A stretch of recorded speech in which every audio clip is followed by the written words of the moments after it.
right, hello and welcome to our latest Lodgify webinar. I'm Mikkel Radich and I'm a content marketing specialist here at Lodgify. I'll be your host for the evening. And I'm very excited to be talking to you all today about industry trends and tips to start the new year off right.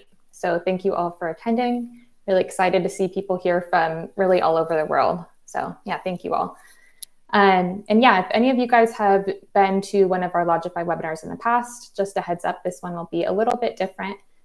More of a workshop style. We'll be diving into 2024 trends that we've identified in our Lodgify internal data, as well as some tips and best practices to help you make the most of them and really start the new year off on the right foot. So to help me dive into all of this, I have with me here two of our most successful host and property managers, Daniela Derin from Skol Apartments Marbella and Kerri Gibson from Chalets Hygge. So thank you guys both so much for being here. I know you're going to have lots of great insights to share and really look forward to hearing them. You guys will notice that we're still missing Kit Leggett from KBL Advantage and Sunken Escapes. She had a flight delay and may be joining us a little bit later on, depending on how that goes. But yeah, for now, thank you so much to Danielle and Kerri. I'll let you guys introduce yourselves here in a moment. But first, let's quickly go over the webinar structure. I'll start off by sharing a couple housekeeping notes with you all, after which I'll let Kerri and Daniela introduce themselves, and then I'll introduce Lodgify briefly for those of you who aren't aware of us yet. And that's when the real webinar begins with 2024 trends that we've identified in Lodgify's internal data. And then we've got some questions for Kerri and Daniela to share some property management best practices with you all for 2025. And then, as always, we will end the webinar with a Q&A session. So if you guys have any questions now, or if anything occurs to you throughout the webinar, please go ahead and include those in the chat on the right side of the screen. Okay, so those quick housekeeping notes, please just keep in mind that everyone in attendance here is muted, so we cannot hear you. However, we can see the chat. So again, any questions or comments, please just put those in the chat. Now, if you guys can't hear us, that obviously is a problem. So please try unmuting your speaker, turning up your audio, and if neither of those work, sometimes just logging out of Crowdcast and logging back in will do it. And okay, because we get this question a lot, yes, the webinar recording will be sent out tomorrow. So everyone here will be getting an email from us with a link to the YouTube recording, as well as a written recap of everything we talk about today. So no worries at all. You will be getting the recording. And that brings us to our guest introductions. Kerri, you want to start? Sure. Hi, my name is Kerri. I am located in Quebec, Canada, right outside of Montreal in a region called the Eastern Townships. And we have 6 short-term rental properties located in ski country. And we're really a 4-season territory, so both drive-to location and international visitors. And actually, we just most recently purchased a motel outside of Quebec City in a region of Charlevoix, which is huge in the European market. So yeah, I'm looking forward to it, Mikkel. Amazing. Thank you so much, Kerri. Really happy to have you here. Daniela, you want to introduce yourself? Sure. Well, first of all, thank you for having me. Thank you, Lodgify, for keep inviting me to webinars. So my name is Daniela, and together with my partner Vincenzo, we run Skol Apartments Marbella. That is a beachfront holiday rental kind of resort in Marbella, Spain.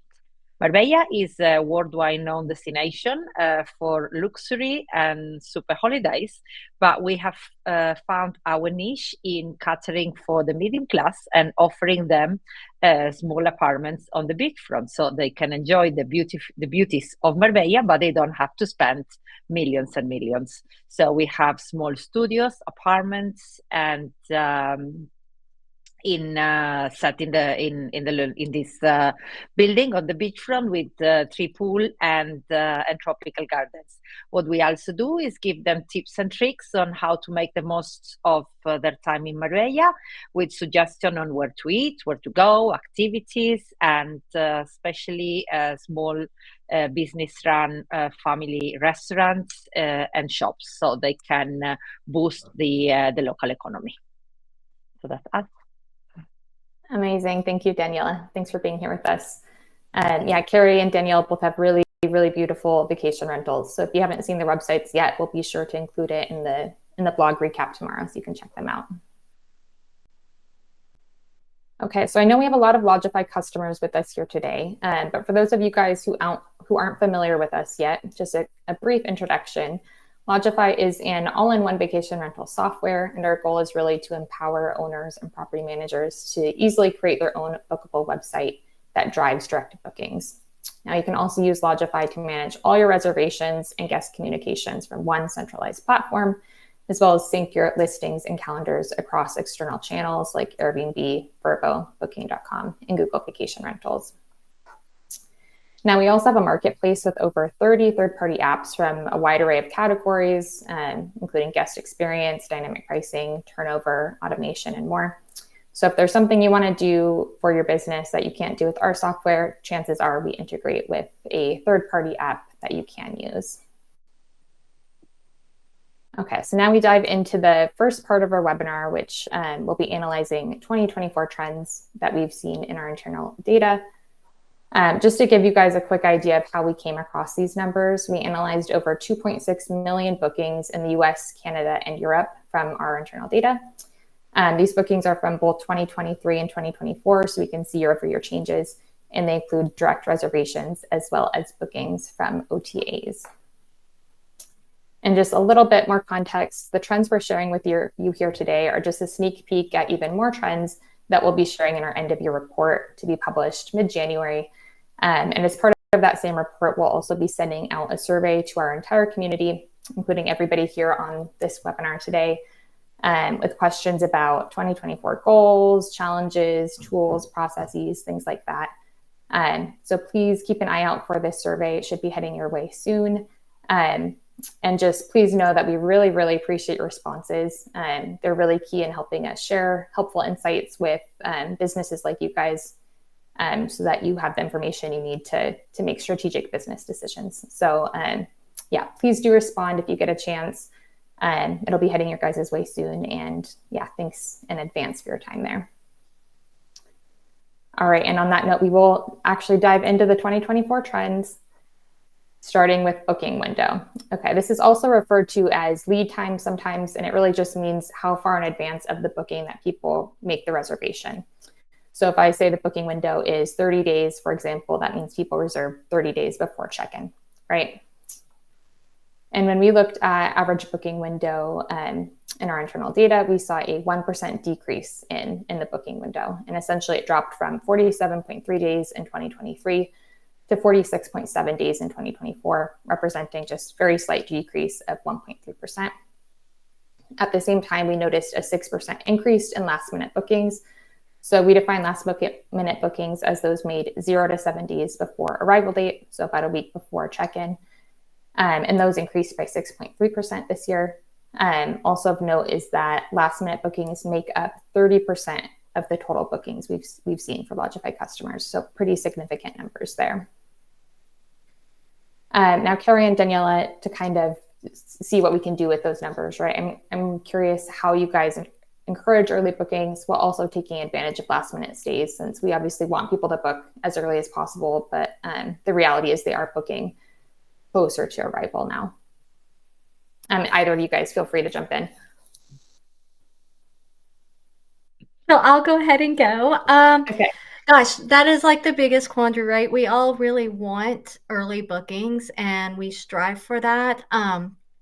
But one of the things that we've had to start to do to encouraging earlier bookings is to lessen our requirements about like minimum stays. And how far out they were, right? So in a few years, the past 2021, 2022, we could require 6 and 7 night stays, further out, and that was no problem in an attempt to fill our calendars. But these days, it's harder and harder to do that. And one of the biggest changes that we've made is instead of requiring a 6 or 7 minimum, our furthest lead out is a 4-night minimum. And we're actually finding that is helping us pull in earlier bookings. But what it does is increase the amount of time that we've had to really look at with our team, or the amount of turns that we have per week, and how we can manage and accommodate those. So that's required a lot of operational shift. I would say that's our biggest change, to encourage earlier bookings. We don't do any early booking discounts or anything like that. It's really just managing the parameters in which they can book. For last minute stays, I really try to manage my calendar 2 weeks out, and paying a lot of attention to Lodgify, to my occupancy, and then balancing it with all of the market data inside of Price Labs that we use for dynamic pricing, and looking at the market far out or the next 2 weeks out, to see what pricing looks like, to see what occupancy looks like, to try to get an idea of what my chances are of booking and how low do I really want to take a property. So I do a lot more work managing last minute bookings and pulling them in than I do on the taking in earlier and further out bookings. Okay, great. What about you, Danielle? Any tips? Well, I would say a good revenue management strategy is mixing early booking and last minute stay. You have to be prepared for both. And in our case, because we've been established for many years, we have a 65% repeat bookings. So basically, the busiest month, being a Mediterranean destination, are of course July and August. So people that come in July and August, before leaving, they say, okay, same date next year. And then in January, I approach them for a deposit. So basically, I let them book a year in advance, because they've been coming for years and years without a deposit.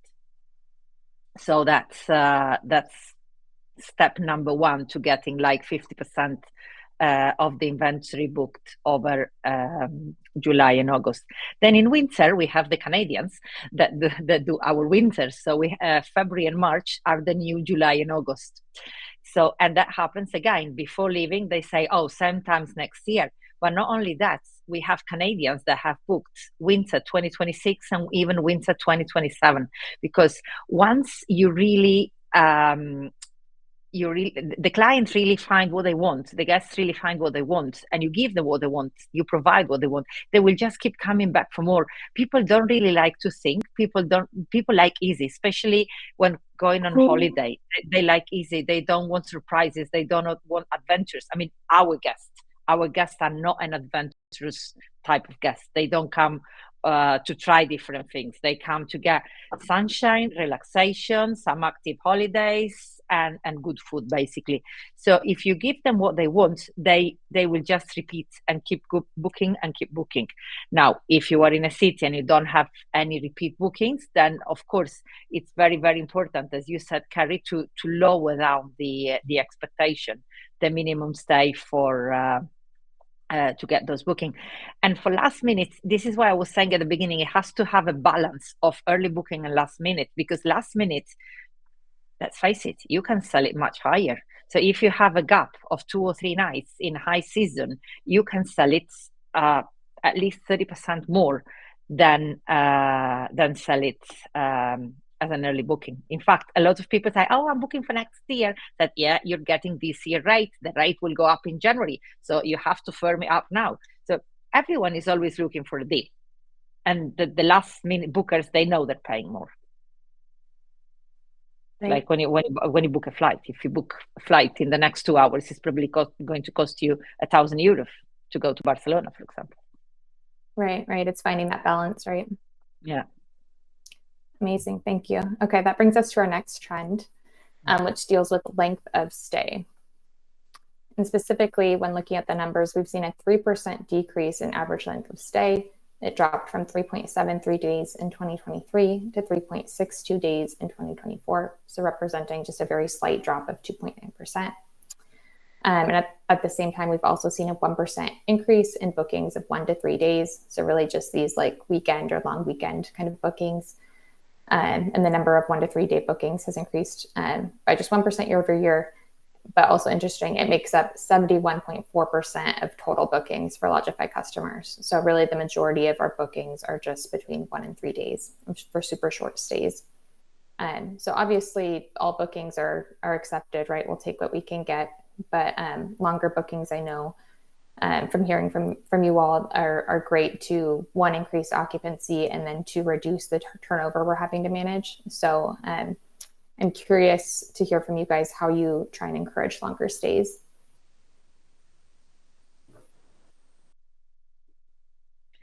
Well, for us, minimum stay is 5 days. 5 days. Always.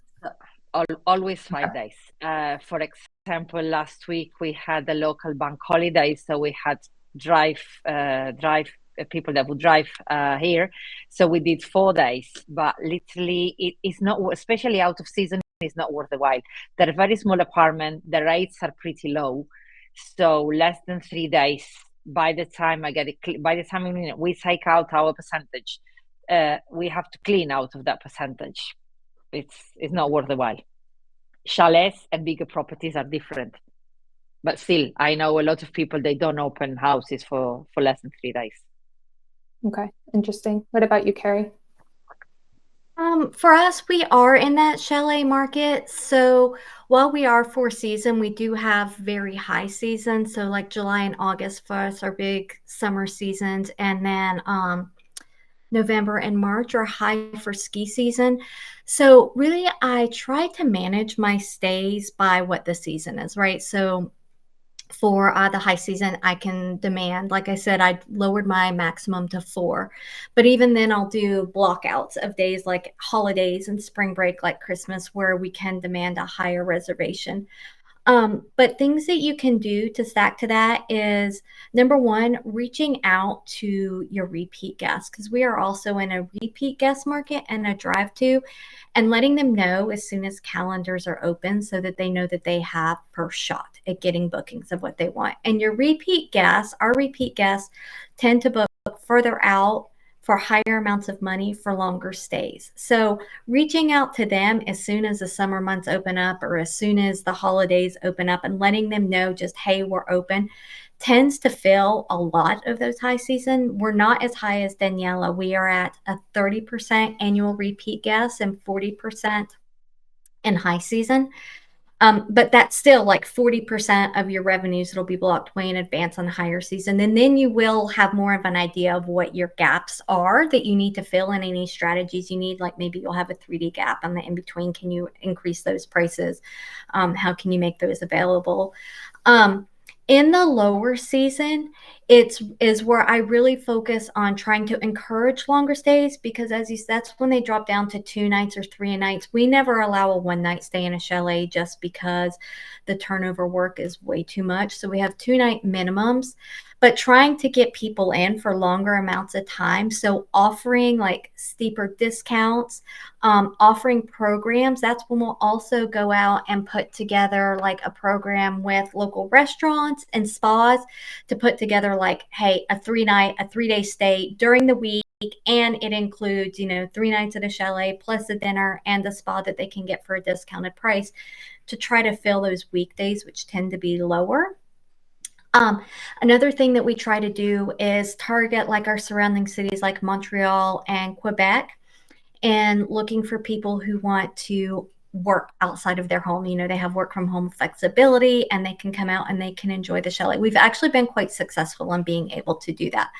So another trend that we're seeing that has helped us encourage longer stays, and this is more in shoulder season than low, is that people who don't have school-age children have figured out they're not tied to the high season of travel. They no longer have to travel in July and August, but now they can come in September and October.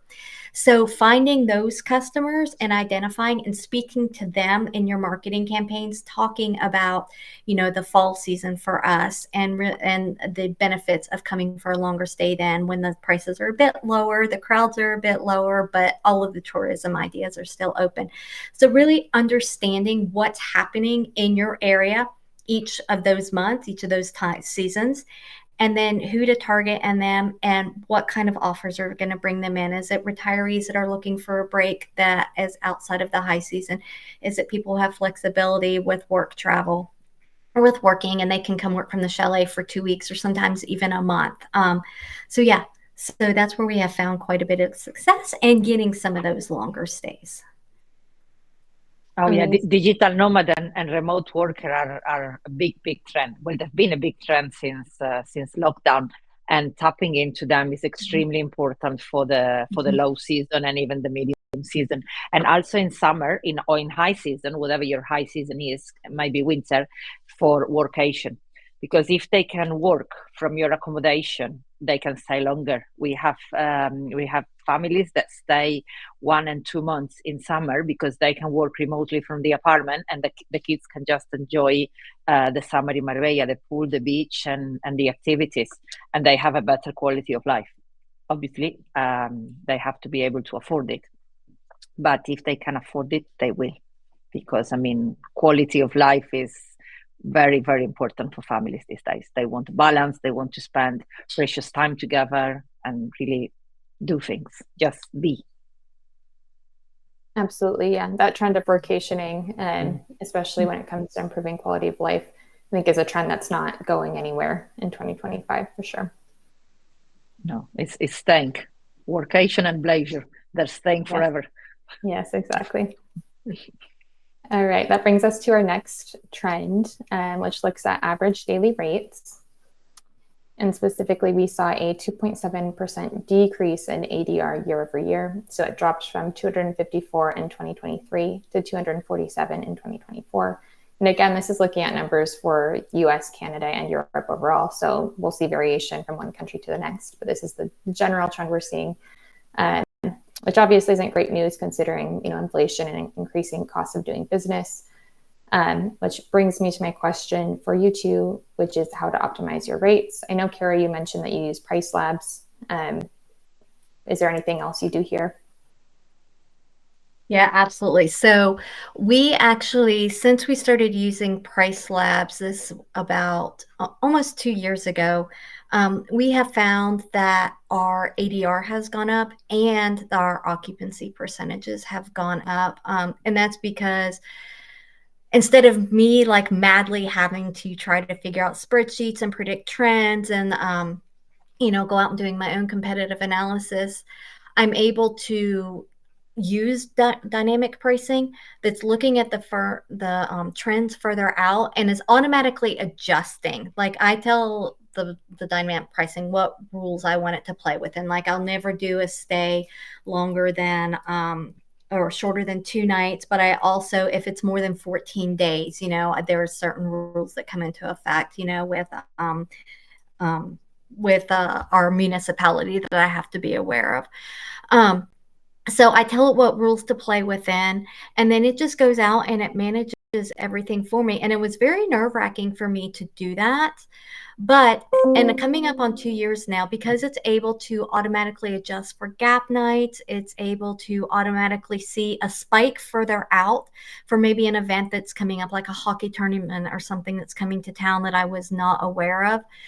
Instead of me missing out on the opportunity, it spikes up. But also on the other side is it takes the rates down lower when they need to be lower in a timely fashion. So that I'm not so reactionary to last minute pricing or to having to decrease at the last minute. I'm able to watch it go down. And then the 2 weeks out is where I might, when I talked about I jumped in and managed, that's where I might go in and look at and see if I want to tweak what the parameters I put inside of Price Labs for regular management of prices, so that I can see, do I want to actually go lower than I actually normally say, because it's November and my chances of getting something are really slim. But being able to bring some software in that is able to see the trends and able to adjust your calendar accordingly has actually increased. Our overall revenue is up 2024 year to date 18% over our best year of 2021. And I contribute a lot of that to the dynamic pricing and optimizing ADR and occupancy. Amazing. Yeah, dynamic pricing tools can really be a game changer for maximizing your rates. What about you, Daniela? Are you using anything? No, we don't use dynamic pricing. Because it's a destination, we work with 5 different seasons. So the price in summer is more than double than the price in winter. And then we have different seasons according to Easter. And then, of course, we have those weekends when we have events, like for example the Marbella for the Walk, we have the Ironman, Marbella Fashion Week, we have loads. But because we have people that come, our medium stay is 7 days. We don't tend to put the prices up so much, and also because we have 65% repeat people, so we can't really play too much with prices. And I do tweak this price, well, yearly, of course. I raise them every year about 5%, especially in the summer months, but I kind of tweak them myself. With Lodgify, I have the ability to see the calendar a month out, like first a week out, 2 weeks out, 3 weeks out. And if I see any gaps, if I see loads of gaps, then I lower the price. And if I see only a few gaps, then I put the price high. I mean, I do my own pricing, because over the years I've seen that you can only play too much on the high and too much on the low, because you don't want to lower too much, because you don't want to attract the wrong kind of guests. And on the other side, if you put it too high, then of course people come with the wrong expectation. So I kind of play the prices, no, because it's very niche. It's really 3 buildings, so I do my own playing, and it's worked pretty well. And the ADR, you said the ADR in generally has lower, but our ADR is gone up, I would say at least 10% compared to 2023. Okay, interesting. So you're going in and making the changes yourself, but you've also been in the industry for quite a while. No? Yes. Yeah.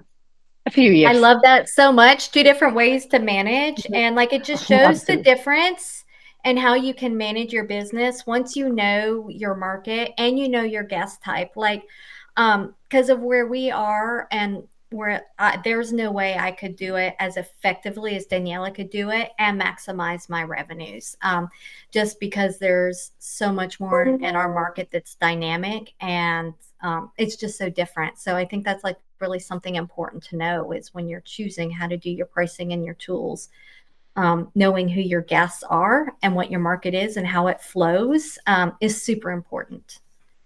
Oh yeah, totally. I mean, it's basic to know your market and to know your guest.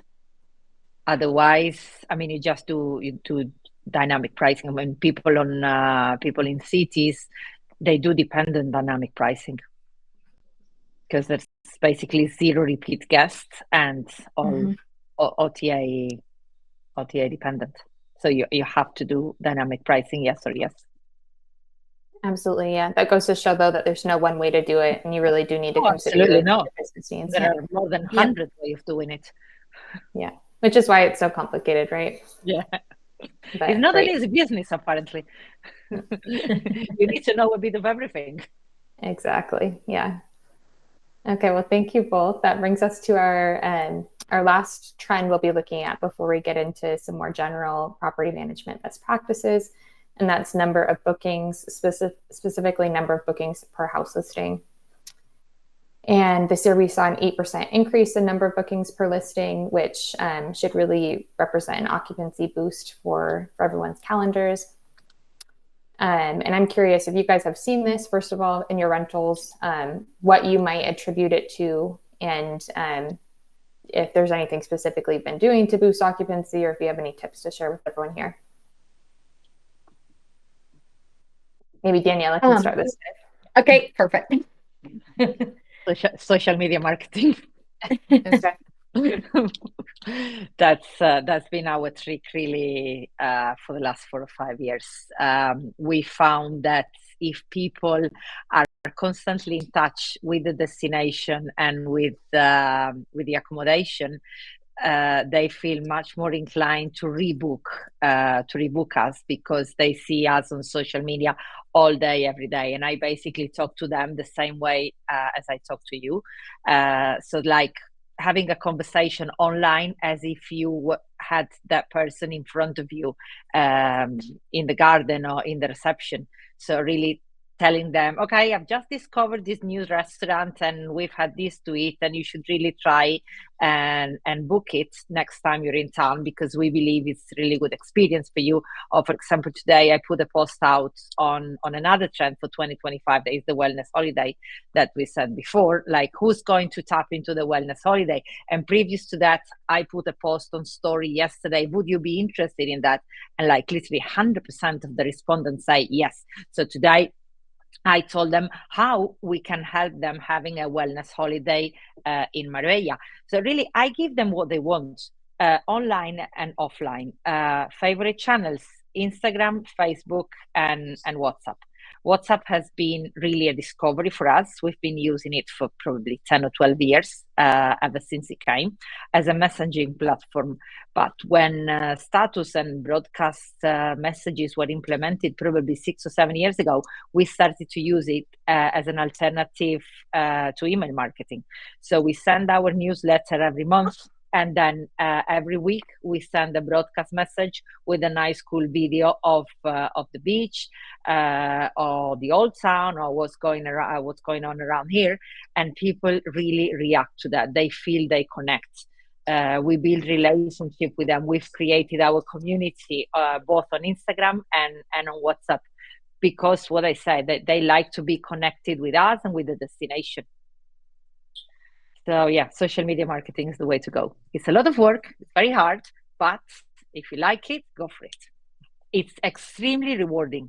I mean, our success in direct and repeat is all down to social media marketing done the right way. Great, thank you. What about you, Kerri? I would double down on what Daniela said about social marketing. It is the cornerstone of our marketing strategy, and it's a way to really engage not only existing guests, but new guests to pull in the future, and ways to reach audiences. So for sure, a marketing strategy cornerstoned by social media, absolutely, for increasing occupancy, because no longer can we just sit and wait and rely on the OTAs to drive business to us. Because if you're doing that, it's going to be far and few between that people are going to see sustained success from that. And if you are now, doesn't mean you will be next month when they change the algorithm. So honestly, we have to take things like occupancy into our own hands and decide how we're going to own that. So that's going to include a marketing strategy. That's going to include putting a lot of importance on your repeat guests and your referral guests. And it's going to do a lot with having to engage them, not only before they come, but after they come, and keep them with a desire to come back to the location. I actually find that also, because our marketing between the time someone has booked and the time they arrive, we probably get about, I don't have the numbers, but it's a pretty good number, probably about 20% that will increase the number of days that they want to stay or ask if it's available before they even arrive, because we're sending them a series of vacation planning email of all the things they can do and ways to enjoy the region or the properties. And they realize they haven't booked enough time. And so now all of a sudden, instead of just coming for a weekend, they want to come in on Thursday and check out on Monday instead of checking on Friday to Sunday, because they realize they can't possibly get everything in. So yeah, a marketing strategy, not relying on the OTAs, engaging with them before their guests, before their stay, and then after, to create the desire to continue to come back. And then so that they can go back, and when they go talk about their vacation, you want where they stayed to be part of that experience that they're talking about, because where we're located, the Eastern Townships, is a destination in and of itself. And there are so many amazing places to stay here and things to do. But if they go back and they say, oh my gosh, we had an amazing time in the Eastern Townships. Oh, and if you go, you have to stay with Kerri and Philip at Chalets Hygge, right? So you just want to be a natural part of that conversation. And it's surprising how much just getting people to say that through word of mouth and referral drives people to a destination they may or may not have heard about. But then in their mind, when they go, they have to stay with Kerri, or when they go to Marbella, they have to stay with Daniela. Right. It's part of the actual experience, right? Mm-hmm.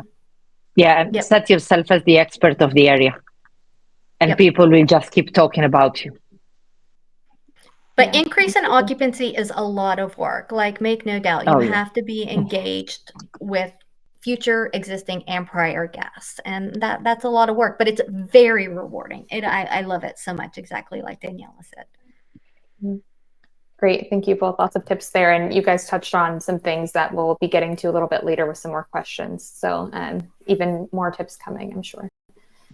Okay, that was the last trend specifically we wanted to look at, which brings us to some questions we have for you two about property management in general. But the first question, just as kind of a follow-up to these trends, is what other trends you've noticed this year. So I know Daniela has commented on workationing being a continued thing, and also wellness. Would you add anything to that? Well, I've written an article at the beginning of the year about the trends, and I have to say that all of them have a bit more, a bit less, have been coming to reality. Oh well, one very very interesting is coolcation. Kerri, you touched on it before, when people can come to experience Canada out of July and August. They can come in June, and they're not dependent on the school holidays. So in Marbella we have a bit of the same. Well, in Marbella and all the Mediterranean, because of the high temperatures in summer, we try to encourage people to come in May, in October, especially the not so young generation. We have a lot of over 75. So we encourage them to come October, November. For example, now I've been swimming up until yesterday. Today I didn't swim because I wasn't brave enough. It was below 15 degrees, so I said no. But now is the perfect time to enjoy the Mediterranean. It's quiet, it's cheap.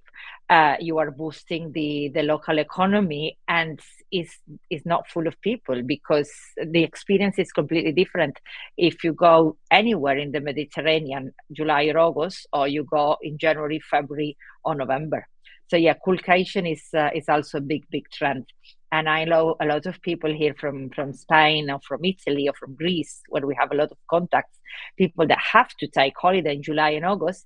They're starting to experience the north of Spain, the north of France, some of them even the south of Sweden.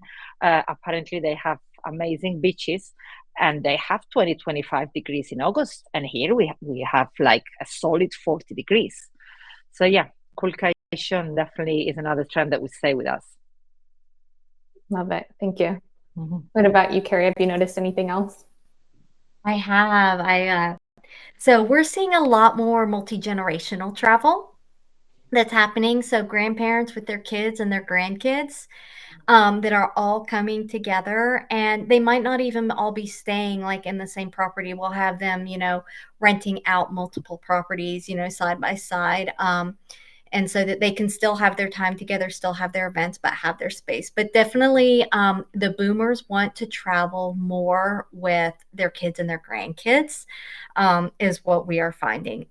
Another one is group travel. So coming in groups, like groups of friends, again, they'll come, they'll together, and then they'll rent multiple properties. And then they each have their own space, but they can come together in the evenings, and they can really plan events. And then the other biggest one that for us that I have touched on earlier was just higher shoulder season occupancy. Really, everybody that's not tied to a school year calendar, figuring out that they can come before and after the high seasons and really still experience the best of a region with many, many benefits. So those are the big ones, I think, that have driven a lot for us this year, and a lot that's going to drive my marketing strategy for 2025. And of course, there is the wellness travel that Daniela touched on, and we are very much in a wellness area too. We're in nature. We have tons of Nordic spas. But yeah, those other three are the ones I'm going to focus on before the wellness travel, because that's really what I'm seeing is what people really want when they're coming to our area. Those northern spas sound fantastic. Oh my God, they're amazing. If you haven't been to one, holy cow. In Quebec, we are full of them. They're amazing. That's, like where we're situated, we have 6 within 20 minutes. Wow. I love it. Another thing on the bucket list for me then. Well, and as well as multi-generational travel, like parents, grandparents, and grandchildren, we have skipping generation travel. So the grandparents bring the kids on holiday and the parents stay at home because they have to work. They cannot work remotely. And they also have like a romantic couple experience for a week or 2 weeks. So the grandparents get to enjoy the grandchildren and the parents get to enjoy themselves and avoid more divorces. Win-win for everybody, right? Yeah. No, seriously, there is something for everybody. I mean, and if you find whatever trends your guests are following, keep tapping on that trend, build a landing page and build a marketing strategy around it and just promote it. And somebody else will see, oh, look, that's a couple of grandparents with the grandchildren enjoying their summer holiday. Why don't we do that as well? And this is how it goes. This is like a wheel. Absolutely. Yeah, that actually kind of brings me to the next question. You guys have touched on marketing strategies and a little bit on not relying too much on OTAs, right, to drive your occupancy. Do you have any other tips to drive direct bookings, or want to speak to why you think it's important to drive direct bookings maybe in the first place? How long do we have? Because I could go on about this forever.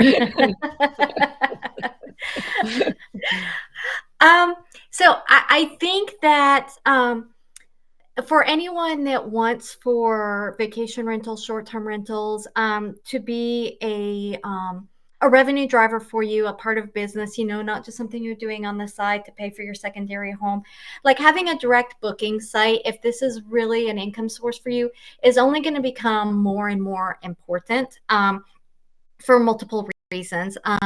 But so I think absolutely, if this is part of your long-term income plan, your business plan, whether you're starting with one and you're going to grow from there, or you're just going to have 2 or 3, but you're really looking as an income stream, you have to start to think direct booking.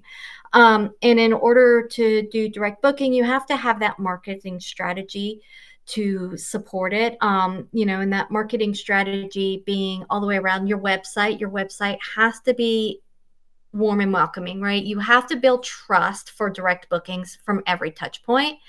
And that includes from the time they first discover your brand through the time that, and after they leave, staying engaged with them. So you have to think about your website. You have to think about your guest communication. You have to think about your social media, your email strategy, and eventually even a paid advertising strategy, which I know scares many people, but I do have a paid advertising strategy and it does drive business. The ROI on it is very high once you've put all the pieces together. But I think for most people, to keep it from being intimidating, your lowest hanging fruit is to go after, make it available for return guests and referral guests, just building something basic there so that you can start and have something to book, and then just working on it iteratively. Because when you go look at my website, I do have a really great website, which is built on Lodgify, is 100% built on Lodgify. But, and it's just me and Lodgify that build it. I don't have a consultant. It's taken me 5 years and I work on my website weekly. So I think just getting started is the most important thing, but also thinking about all the different components that go around marketing that direct book site and starting small and just starting to work your way through them, which I'm happy to talk to anybody on the webinar about. I'm so passionate about direct booking and honestly about Lodgify, just because where we are, I believe is because Lodgify is the heart and soul of our tech stack. But yeah, if you're not doing it now, it's something that you absolutely have to think about, because I think AI is going to change the way that people search for vacation rentals in ways we've never seen before. And it's going to lessen the dependency on the OTAs because people are sick and tired of paying their service fees, to be quite frank. Absolutely, yeah. And we actually have a question about AI. So it's oh gosh, I'm not going to take that. But first, Daniela, do you have anything you would add to that?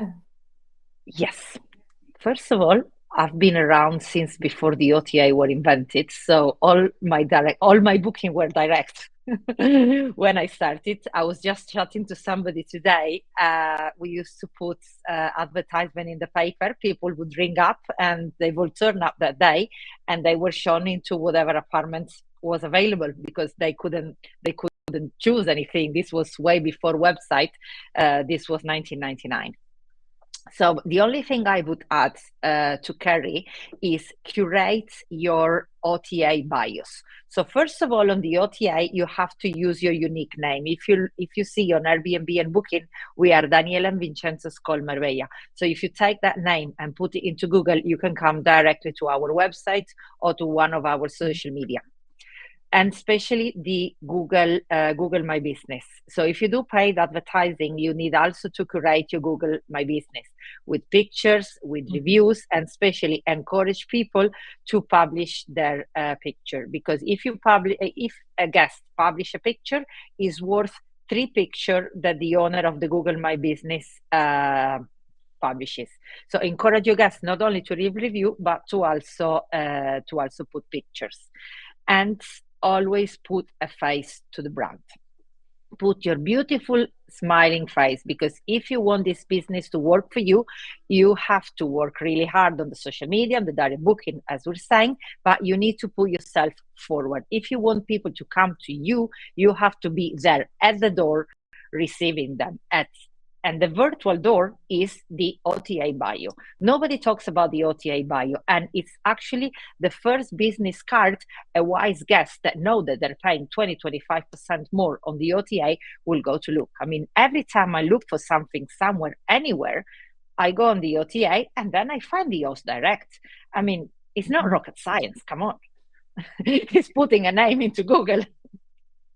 And long tail keywords in all, like Lodgify. I mean, when I had to change software, I found Lodgify, and my first thing was an all-in-one software that had an easy website that I could manage, because I'm great with people, I'm great with social media, but I'm terrible with tech. This is why I said I'm not going to take the question on AI. But Lodgify website, I can change it weekly. I can build as many landing pages as I want. I can change them. I can move pictures extremely easily. And then those landing page, I promote on social media, and people from a social media story click, arrive on the website and book. When we have last minutes to sell, we put them on stories, and people can go from scrolling on Instagram and booking a holiday in 4 clicks. And that is extremely, extremely good. And then, of course, you have to curate all your social media, all your branding. Everything has to be the same color, the same tone of voice, the same picture. So that is a trust signal, as you said before. Another thing we do, we display our super host and our booking preferred partner on our website. So the people arrive to the website and they see, okay, these people are for real, they're not scammers. Amazing. And Thank you. I can go on and on and on if you like. Right. There's so much you could do, right? But yeah, no, those are great tips and great places to start. And we can share some additional resources for people who want more information in the blog tomorrow. I would just emphasize to people, because it is so much that we just said and put out there, and I feel like it intimidates people. But Daniela and I both got here because we just started. We just started taking steps. You know, it's like, because I'm 70% direct book now, and Daniela, it's probably 100% direct book with all her return guests and everything. But it started with just taking the actions and the baby steps and setting aside the time to work on it. So with everything we said, it all does have to come together, but just getting started is the most important thing. Like, don't overwhelm yourself thinking I have to have all this on day one, because you don't. You work your way to having all of that. No, this is like starting a new exercise, going on a diet, or kids smoking, or kids taking 55 espressos a day, like a step every day, a baby step every day. Another travel trend that I forgot and now I've remembered is this. Pet friendly. Yes, 100%. This is yes. They love to travel with their pets because they're like, I mean, actually, we treat them better, the babies. I'm treating this one way better than I was treating my children when they were babies. So yeah, this is, if you are pet friendly, then emphasize on pet friendly facilities, what you can offer them in the apartment, where they can go with the pets. And it's fairly easy nowadays because you can even go shopping with pets. So nobody says now go out and So absolutely. Yeah. Places are much an more. extra trend that I'd forgotten about. Yeah. And we have loads and loads of people that come with the pets. Loads. Same here, Small- Danielle. I can't small believe I ones. forgot that one either. If you're not pet friendly, you should consider, like, look at your Yeah. market of what it can do for you. Yeah. Absolutely. Yeah. Great additional trend.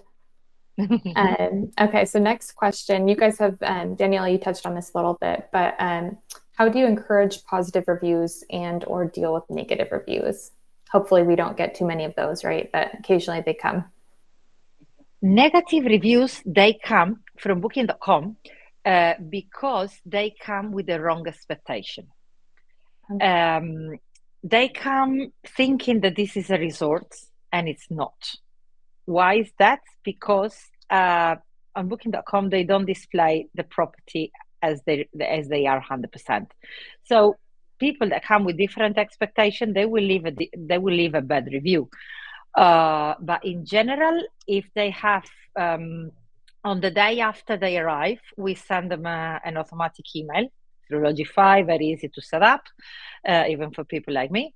So they say, good morning, we hope you had a relaxing night's sleep and that you're ready to enjoy your day outside. And if there is any issues, there are any problems with the apartment, it's not clean enough or whatever, please hit reply. This is an extremely good way to tackle the problem as soon as it arrives.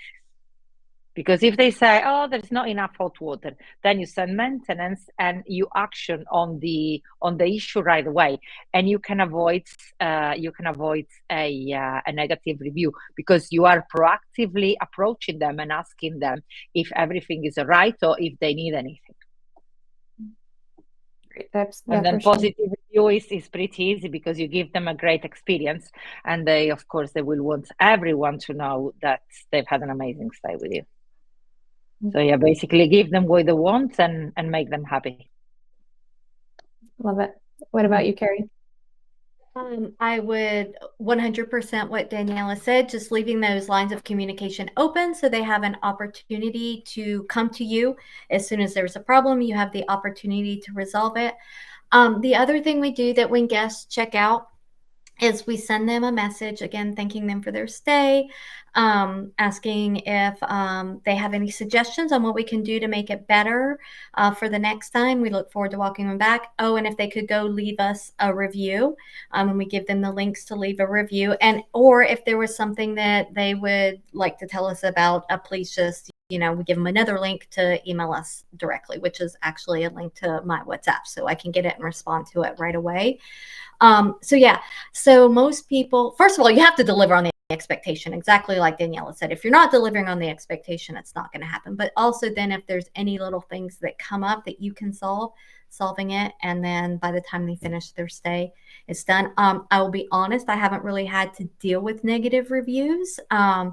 So because we're not on Booking, although we just got a motel that's on Booking. It's a whole new experience. I don't think I'm going to like it, but yeah, just open communication constantly and asking for the positive and the negative feedback.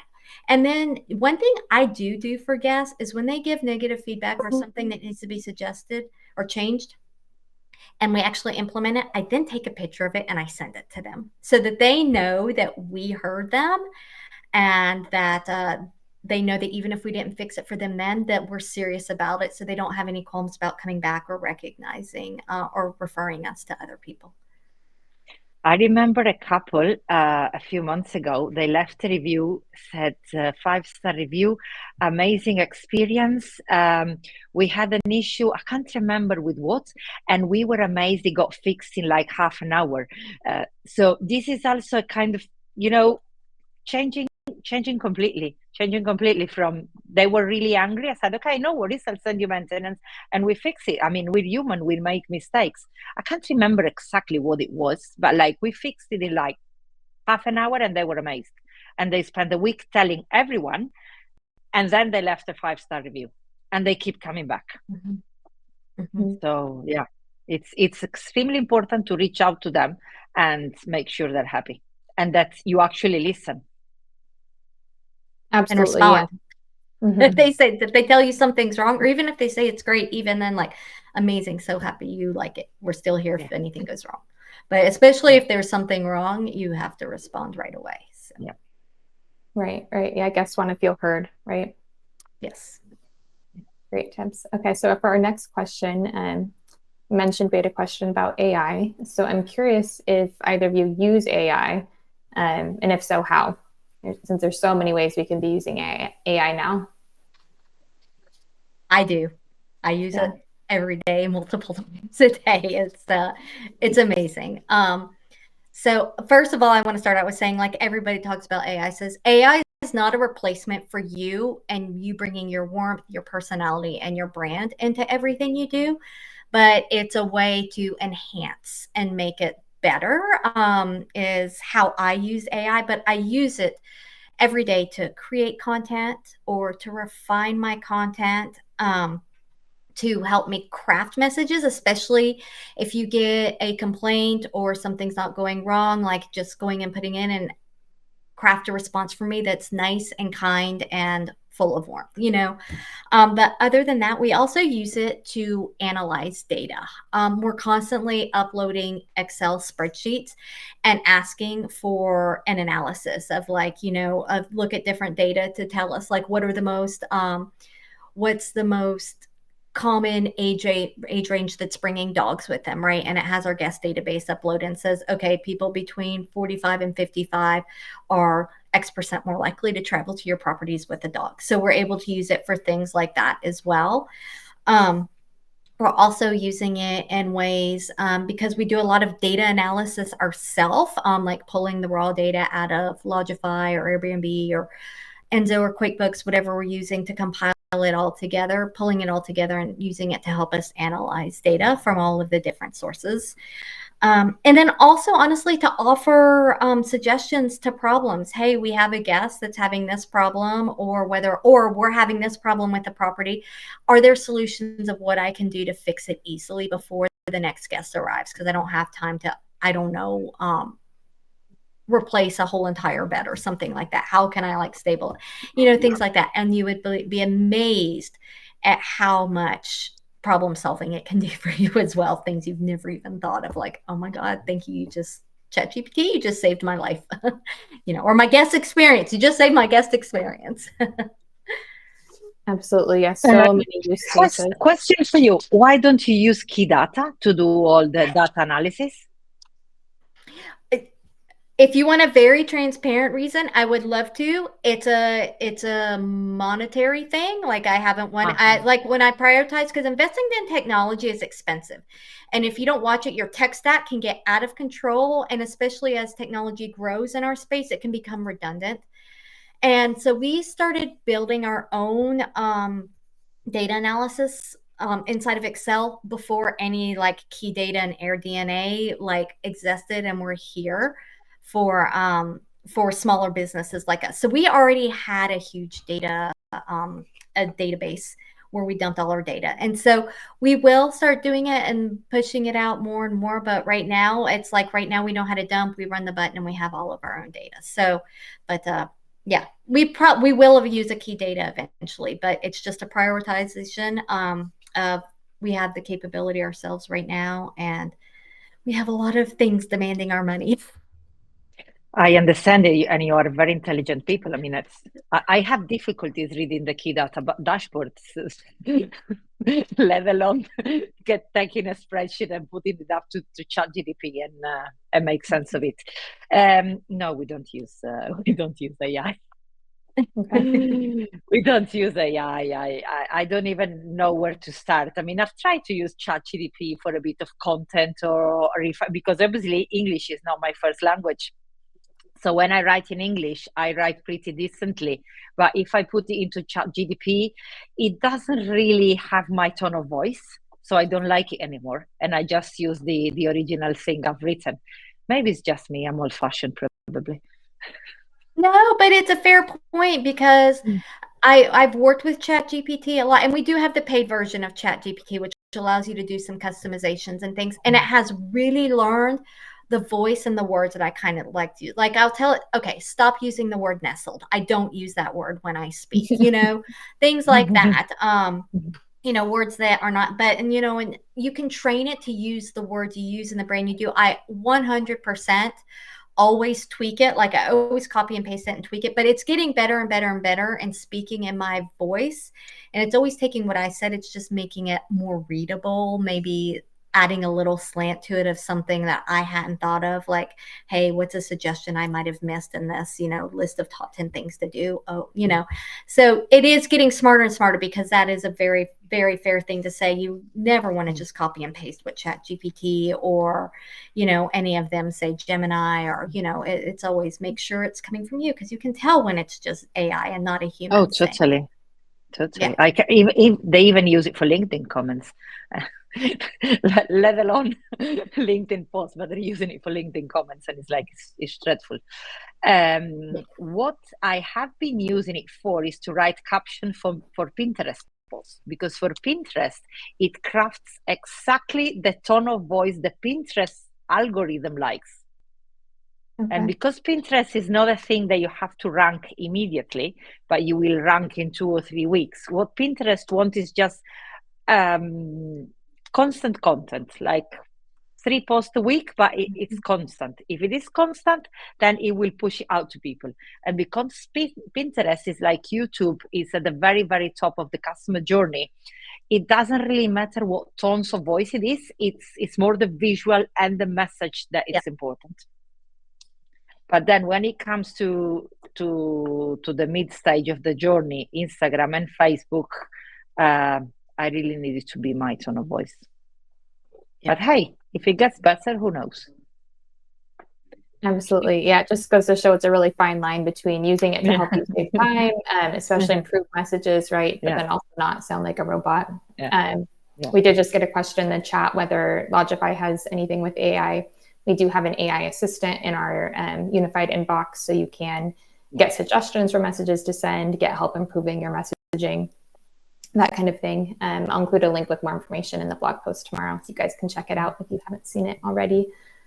I've used it, and that's pretty cool, because it's like answering basic questions.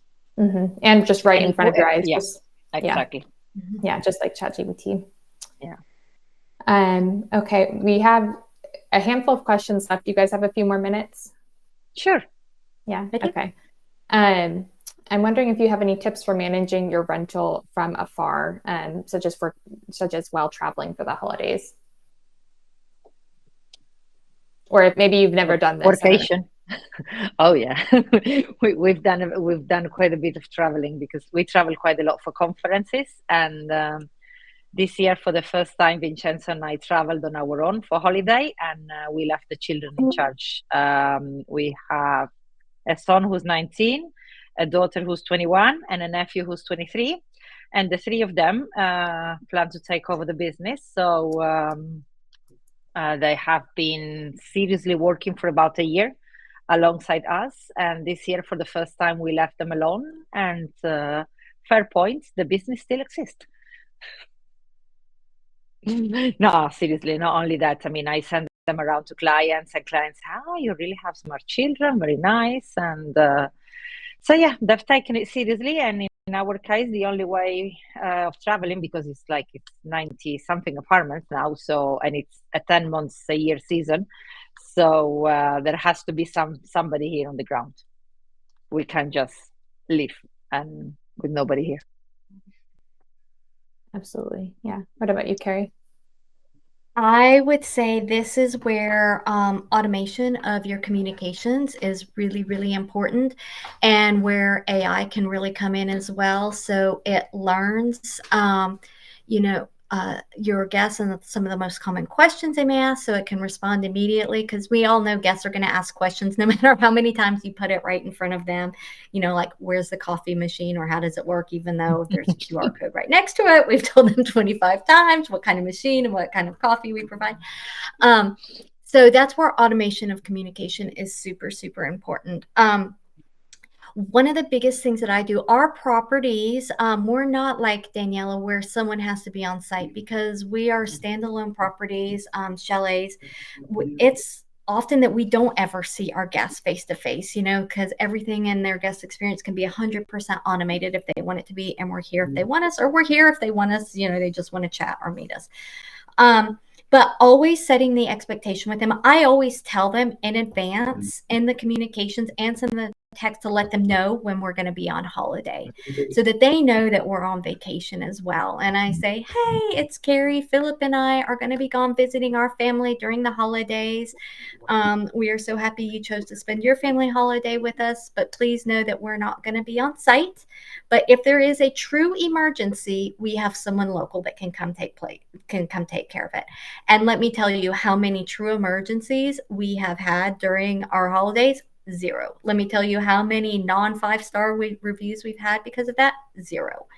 So just telling them, they all want to know. And we also will say, like, our team is also taking time off to be with their family. And all of a sudden, that basic little question they had, or maybe they wanted another box of tissues or whatever it may be, isn't so important because they value your time, and they know it's a person they're dealing with and not a Marriott who has, 100 employees hanging around. Yeah, this is what being personal. If you're personal with them and you are transparent, you tell them, oh, I am on holiday. Oh, take your time. You can get back to me next week. Yep. Yep. And always we don't lock our amenities anyway for the like, people always have access to toilet paper, tissue, all this stuff that they need. We're not like counting toilet papers and everything like that. So that's one thing I just chose to take off of our list of not stressing about. Like, I don't want the question, where's the toilet paper, where's the tissues, where's the dishwasher pods, so that's just part of the decision on how we operate. Everything you need is available to you. If we happen to run out, so sorry, but we try to keep it stocked fully. Yeah. Great to hear that you guys can take vacation and it doesn't affect your reviews or your guest experience. No, it's all about setting expectations. That's exactly it. And if they know you're a human and you're setting their expectations, the forgiveness level or the tolerance level is really, really high at that point. People are understanding. It's nice. Mm-hmm. Okay, next question.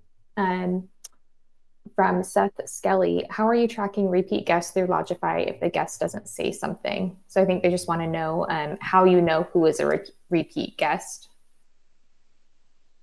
You can download the from reservation. You download an Excel sheet, and you know who's been there before. So, like, for example, now what you can do a Happy Christmas to all your 2024 guests. So you filter the book reservation, name and email. You put them into MailChimp or Brevo, whatever you use. Happy Christmas! Thanks for spending your holiday with us. Happy Christmas! And if you like to come back next year, here's your discount code with 10%. Easy enough. Here's where having a CRM. Oh, sorry, Daniela. Go. A CRM, it can be super, super useful for this, for knowing, and it's the one place where it comes in, and MailChimp is the one that we use right now. And so we know when it comes in and it matches the email address. So, so that's how MailChimp identifies for us that it's already an existing guest. Most of them, they will reach out to us before they book and say, hey, especially once they've been more than twice, we know who they are. Again, we have 6 properties. We're super intentional with our operations and our guests. But they have a discount code. And so normally they are able to self-service themselves as a repeat guest. And then of course they come into our email funnels through MailChimp. And if they haven't been a guest, it's a first time sign up, they go through one funnel. But then once they've been a guest and they've received all that automated communications, they jump into the next funnel of post guest. Okay, great. Thank you. So you guys mentioned that you get some really early bookings for repeat guests. And we have a question from Candida about whether if you have people doing very early bookings, like a year out, do you just adjust the price for the next year at that time? Does that make sense? No, well, for example, the people that have booked in summer 24 for summer 25, I give them a 2024 price. Okay. Next year, they will pay 2025 price. So they're always having a deal on the other guests that are booking, let's say, booking season. That is now January, February. Okay. Is that the same for you, Kerri? Generally, so our calendar is available for booking 9 months out, so they can have prices there. We don't have a whole lot that book more than 9 months out, but if they do, they always just reach out to me and say, "Hey, Kerri, I would like, this property on these dates. Can you send me a price?" And I'll work on it. And that does take a little bit of work because I'll look at like the pricing that's done the 9 months out to where it's at to see what kind of average price increase that is the dynamic pricing is saying that we're eligible, that will work for this year. Kind of try to apply it, but then they also get a return guest discount. So yeah, they do get a price increase. It's often offset by their discount, and Okay. yeah. Okay, good to know. Thank you. We'll take just 2 more questions and we're over time. Olivia Hartley wants to know how you promote group travel, since that was one of the trends you're seeing. I have a specific landing page for families, and I promote that landing page on social media. Okay. And Kerri, same here. We do the same thing. Like we create itineraries for different types of travelers, and we promote those on social media. We talk to them. When I'm doing my paid advertising, I'll pick my targeted groups, and I just make sure I pick my photos and my landing pages and my keywords to target those people. So yeah, even on our homepage, we'll say about who we're a good fit for. Awesome. Okay, so marketing via landing pages. For anyone who wants more information, we can link to our recent webinar on SEO. So you can learn about optimizing for keywords, in this case, related to group travel. Okay, last question. You can just stalk our website and copy what we do. Cool. Yeah, we'll include links to their website tomorrow as well, for sure. Okay, last question for you two. Since, as you can see from the Christmas tree, we're coming up on the holidays. How you prepare your renter for the holidays. And in this case, we're interested not only in capturing holiday bookings, but also ensuring that they have a great holiday experience while they're in your place, so that they leave a great review. We put some Christmas bits and pieces. This is obviously my home. So we put Christmas bits and pieces, like small things on the table, and we leave chocolates out. Or, for example, the other day I made some cookies, and this morning I just went around the garden and the reception with this big cookie box, and I was just feeding cookies to guests, employees, and whoever was crossing my path. I love it. Now I want some cookies. Well, get on a plane. I'm baking some more next weekend. On our side, yeah, we fully decorate our properties for Christmas. I love Christmas, so for me, it's a bit like being in a Hallmark film. So yeah, the mantle's fully decorated, full-size Christmas tree, bits and pieces, as Daniela said, all around the house, centerpieces on the table. But honestly, Christmas is one of those where we're primarily almost all repeat guests that come. Because we infuse so much Christmas into the chalets, and that's the one that will block it for them. But that's one where I don't want to lose out on pricing for that. So I know at a minimum, I'm going to be able to maintain them at the price they were at last year, because we're the highest in our community. We're like the highest properties in our area. So I don't want to be running our properties for the same level, because people are constantly upping their prices to follow us. But I'll block it for them. And then I will tell them I will reach out to you when the calendar opens up, or in July, to let you know the price. And they're fine with that. And I've never had it. And those always get a significant price increase, and they never balk at it, because they know, and they tend to be like 2-week bookings. They're coming from all over, from Ontario, from Quebec City, from New York City. Yeah. And they just want the experience that we're providing for the holidays. I would say decorating for the holidays for us, because we are in a ski location. Snow, like everybody has in mind going to the ski chalet for the holidays, and that's what we provide. Amazing. A very Christmas, a very Christmas experience. For us, it is a bit tricky. We've had this over the years. A lot of Marbella is not a Christmas destination. We get more and more booking each year, especially group travel, families that gather together from different parts of the world. And but then we also have the other people that escape Christmas. Okay. So you have to really, again, know your guests, find what they want, and not be over Christmassy when that specific person come to escape Christmas. Yep. Right. Really depends on your location. Exactly. Again, know your guests, know your market. So it's always down to that in the end. Absolutely. I'd love to stay at both of your guys' properties during Christmas or otherwise. Sounds very cozy. Okay, well, that feels like a great place to leave this. I think we've shared a lot of great tips, and I see Kit joined a little bit ago and is responding to some questions in the chat as well. So thank you, Kit, for that. And thank you so much, Kerri and Daniela, for speaking. Really have enjoyed having you guys here once again. I'm sure it won't be the last time. So thank you for being with us. And thanks everyone in attendance. We'll be sending out the recording tomorrow, and we'll be sure to include links to lots of resources related to things we've talked about today as well, so you can get some more helpful information. Absolutely. And I don't mind people reaching out to me directly either. Any way I can help people to build their business or any insights I have, I'm very, very happy to share. If you have any question, reach out, ask us. We're very friendly. We love to help. Amazing. We love to see people thrive. Yes. Right. Great. Well, we'll include your guys' contact information as well then. Okay. Have a lovely Christmas. Great start to 2025, and especially an amazing booking season. Great. Thank you so much. Have a great rest you guys of your day, as well. everybody. Thank you. Happy Christmas. Bye-bye. Bye.